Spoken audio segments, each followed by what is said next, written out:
Hi everyone, thanks for tuning into F1 Podcast. Well, we're recording this video just before Silverstone and it's a mid-year review, Max. Halfway through the season, and frankly mate, I can't believe it. I can't believe it's halfway already. But here we are, and Ferrari's leading the constructors and they're leading the drivers with Felipe. And we're going to go through team by team and talk a little bit about how they've been going with half the season gone. Yep. And we're going in order of how they're going in the championships, so no emails about our order. Alright Max, Ferrari, let's start with Ferrari. Felipe's leading the championship, as I said. Yep. What are your thoughts, mate? I think Ferrari are pretty much where we all expected them to be. They're currently leading the constructors on 91 points. They've got two very, very quick drivers. Who are both winning races. Yeah, exactly. So no real surprise for me for where Ferrari are at. Yeah, I mean, I think we all expected them to be up there, and they are. And both Felipe and Kimi are winning races. And did have a few ups and downs during the season though, with Felipe getting off to a very slow start with the first two races you'd rather forget. And then we've had Kimi not scoring points in a couple of races. Yeah, so they've both had some problems. Yeah. Kimi with his exhaust and some other little niggly problems, but overall they've been obviously the team to beat. But the team in P2, Max, has been a bit of a surprise, I've got to say. BMW, when Robert was leading the championship, I was saying, God, who picked that? You know, that they would do so well. No one. And now they're beating McLaren, and mid-season they're P2. I was expecting them to do very well this year and to do better than last year, and they've really done that. But to be winning races, winning a race, it's a surprise, Max. Yeah, it is a surprise that they're currently in P2. I do agree with you though. I think we all expected pretty big things from BMW this year. But one of the things that I find very interesting as well is that BMW, Robert has done very well this year, but Nick has been extremely quiet, and yet they still at the halfway point are a second in the constructors. It's almost as though Nick just doesn't like the car. For whatever reason, and it's more suited to Robert. I don't know. Yeah. But BMW, as I said, coming second in the constructors with one driver that's doing very well and one driver that's not doing as well as we know he could. Yeah, Nick Heidfeld was getting some good points at the start of the season, but as we all know, in the last few races, he's really been outshined, and Robert Kubica's been carrying the points in terms of BMW. So. He's really the one who's been delivering results for BMW and beating McLaren, Max. Yeah, exactly. Excellent segue to McLaren. Nice and Lewis as well has been getting the majority of the points. Hakey's been under a lot of pressure. McLaren's still got a beautiful car, a race-winning package at a lot of circuits as far as I'm concerned, but just haven't really been able to deliver and get the points that they need. Lewis has been making some mistakes, and there's been some commentary about that. But McLaren's still well up there, mate, and it wouldn't surprise me if they, took the championship, or at least got very close. They've still got a great car.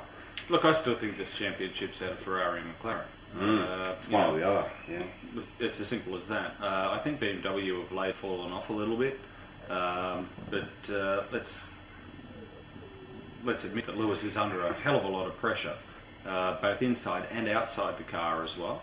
Hakey's not having the year that I think he would like to have had, and Ron Dennis would certainly agree with that, I think.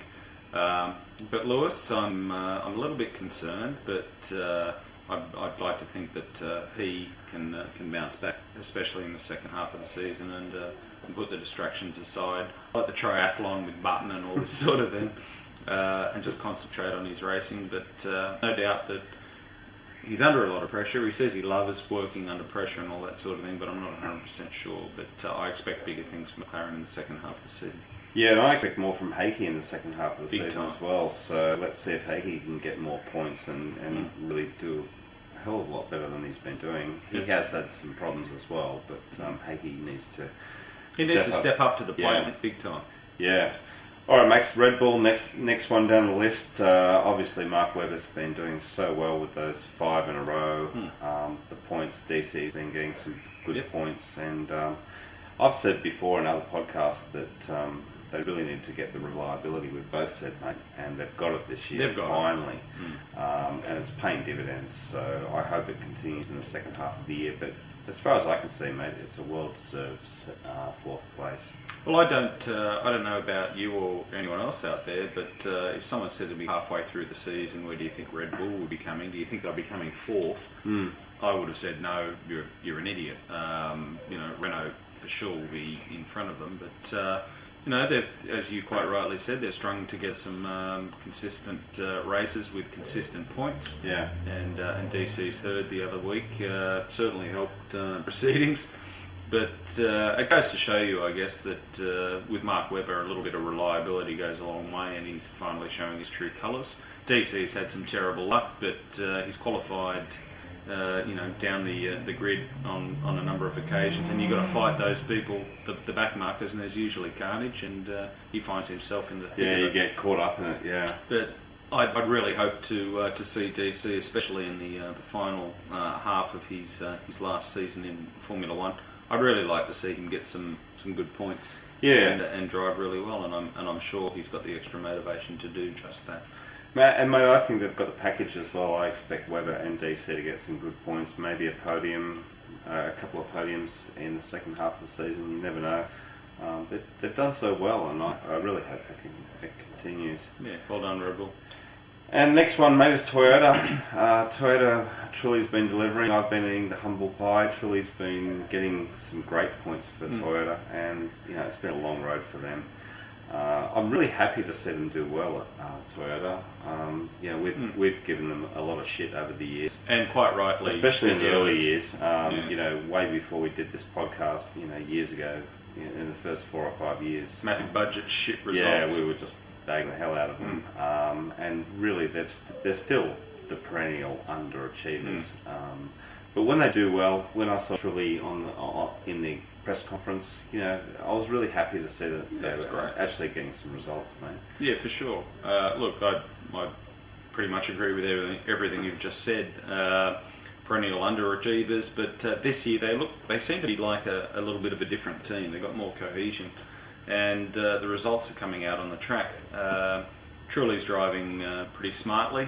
Timo Glock, probably expected a little bit more from him, but it is his first year and the like. But showed a lot of promise, came with a lot of kudos to Formula One, but I think has underperformed quite a lot. But Truly, he's like a 25-year-old again, mate. He's doing well. Yeah, Truly's the one doing it, and Timo's another one. And regular viewers would know I really like Timo Glock, and he hasn't delivered, and he needs to do a hell of a lot more in the second half of the season. Yeah. But it looks like Toyota's got the package, Max. So we'll see whether they can continue it. Yeah, exactly. They're definitely up there. I'd like to see them improve a lot in the latter half of the season as we go into the second half of the season. Truly doing truly well. Then let's hope that continues.